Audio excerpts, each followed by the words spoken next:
अच्छा, एक और बड़ी जानकारी इस बीच ही आ रही है कि 16 नवंबर को शपथ ग्रहण समारोह हो सकता है नीतीश कुमार का। 7वीं बार मुख्यमंत्री के रूप में शपथ लेने जा रहे हैं नीतीश कुमार। इस कार्यकाल में सबसे ज्यादा दिन तक बिहार का सीएम बनने का रिकॉर्ड भी नीतीश कुमार बना लेंगे।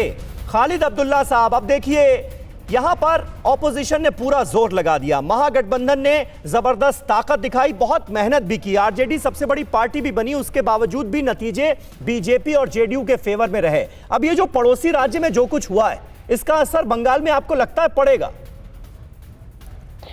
देखिए, पहले मैं आपको 1 मिनट का समय मांगता हूं, आप बीच में थोड़ा अगर ना बोलिए जल्दी से, तो वो बेहतर होगा जी।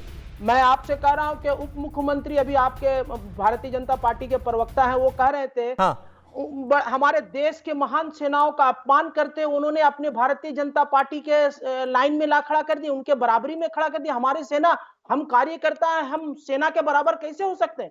ये उनको माफी मांगनी चाहिए पहले। ये उनको पहले बोलिए, माफी मांगनी चाहिए कि सेना के सम्मान में और सेना के बराबर खड़ा भारतीय जनता पार्टी या कांग्रेस पार्टी, तृणमूल कांग्रेस के कार्यकर्ता कभी नहीं हो सकता। इनको कहिए ये बात नहीं बोलेंगे। दूसरी बात रही, आपने कहा कि इनका एंट्री हो रहा है। मैं आपसे कहना चाहूंगा कि बंगाल एक ऐसी जमीन है, यहाँ पर क्रांतिकारी जो हमारी नेत्री है ममता बनर्जी, वो बहुत ही लड़ाई करके आई है। कोई ऊपर से आके हेलीकॉप्टर से या दिल्ली नहीं, से लेकिन अभी जो क्रांति आप बार बार कह रहे हैं, क्रांति से मतलब आपका हिंसा से तो नहीं है ना?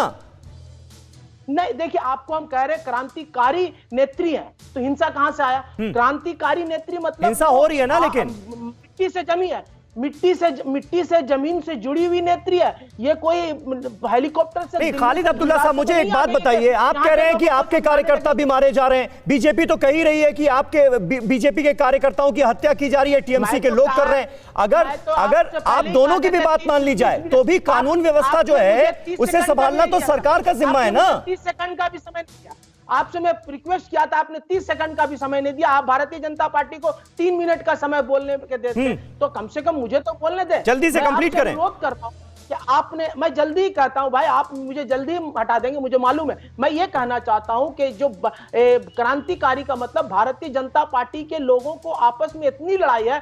आपने देखा कि राज्य स्तर पे आपस में राहुल सिन्हा कभी बोलते हैं हम 12 दिन का समय दे रहे हैं। आप सोच लीजिए, दिलीप घोष मुकुल राय में झगड़ा हो रहा है, वो जो यूथ के मोर्चा, भारतीय जनता पार्टी युवा के मोर्चा, वो इस्तीफा देने के लिए खड़े हो जाते हैं। ठीक है, चलिए, बहुत बहुत शुक्रिया, बहुत बहुत शुक्रिया खालिद अब्दुल्ला साहब और कविंदर गुप्ता जी हमारे साथ इस बातचीत में जुड़ने के लिए।